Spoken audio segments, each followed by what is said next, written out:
I'm going to tell you about what's happening in the Dilley, Texas ICE detention camp in South Texas to teenagers. This family residential center in Dilley holds over 3,500 people. More than half of those are children. It's run by CoreCivic, a for-profit prison corporation that's funded by your tax dollars at $400 or more per person per day. Reports are now emerging that teenage girls under 18 are being held in isolated sections of the facility where no one can see them. Not their mothers, not journalists, not even members of Congress, and there's no explanation given for why they are being hidden.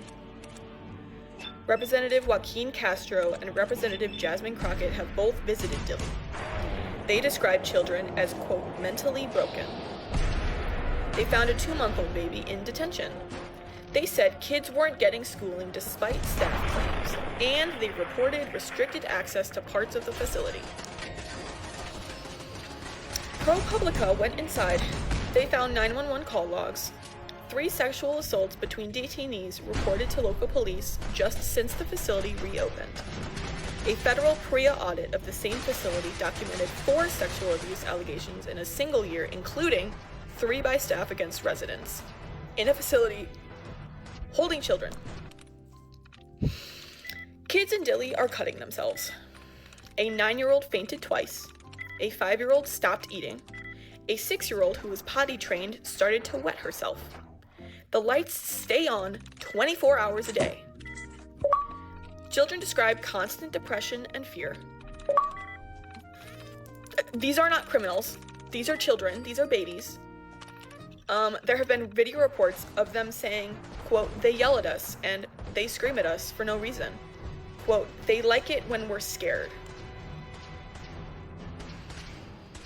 When children started writing letters describing what was happening to them, do you know what ICE did? They raided the dormitories. They confiscated the letters. They tore up the drawings and destroyed the evidence. A 15-year-old girl with the intellectual capacity of a 7-year-old cried on camera about her artwork being ripped apart by grown men in uniform. When 18-year-old Habiba Soliman went public with a letter about the conditions inside, they separated her from her mother and siblings. She had been 18 for months and housed with her family the whole time. But the moment she spoke up, suddenly she needed to be moved. That's not policy, that's retaliation. A 2-month-old baby named Juan Nicolas got sick with bronchitis inside Dilley, became unresponsive, was taken to a hospital, and then ICE deported him and his family to Mexico in the middle of the night with $190 in their pocket. Representative Castro had publicly warned them that this baby's life was in danger. They deported him anyway. Between 2010 and 2016, DHS received 33,126 complaints of sexual and physical abuse in immigration detention. They investigated 570. That's a 1.7% investigation rate for sexual abuse of people in government custody. In 2024, the DOJ sued Southwest Key Programs, the biggest contractor housing unaccompanied children, for over 100 documented cases of sexual assault. Kids as young as 5. The Trump administration moved to dismiss that case. Senator Ossoff's investigation has identified 510 credible reports of human rights abuse since January 2025. 510 credible reports of human rights abuse since January of 2025. 41 of those are credible reports of physical and sexual abuse. 18 involve children specifically. DHS has actively obstructed his team's oversight. So when people tell you teenage girls are being isolated in sections of Dilley where nobody can see them and nobody will explain why, and you think that sounds like Epstein, understand that the documented history of this system makes the comparison generous. Epstein operated in the shadows.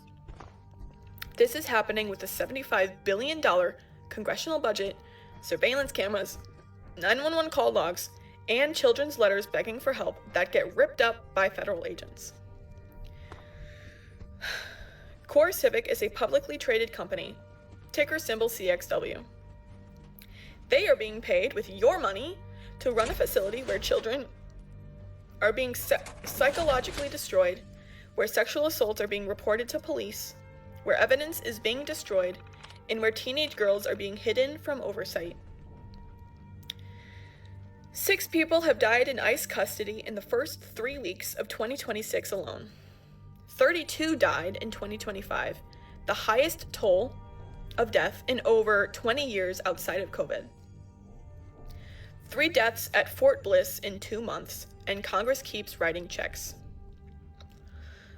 Both parties are complicit. Democrats gave Trump the platform, and Republicans built the machine. Right now, at this moment, there are girls in Dilley, Texas, whose names we don't know, in sections we can't access, being watched by guards with a documented history of sexual abuse in a system with a 1.7% investigation rate. Call your representatives. Tell them not one more dollar to DHS until every child is released, every facility is independently investigated, and every guard who touched a detainee is in handcuffs instead of bail. This was posted by Theo Pablo Official on Threads. I will try to link that in my comments below. If I'm not able to do that, I will post the links myself for his sources. Spread this message. People need to know.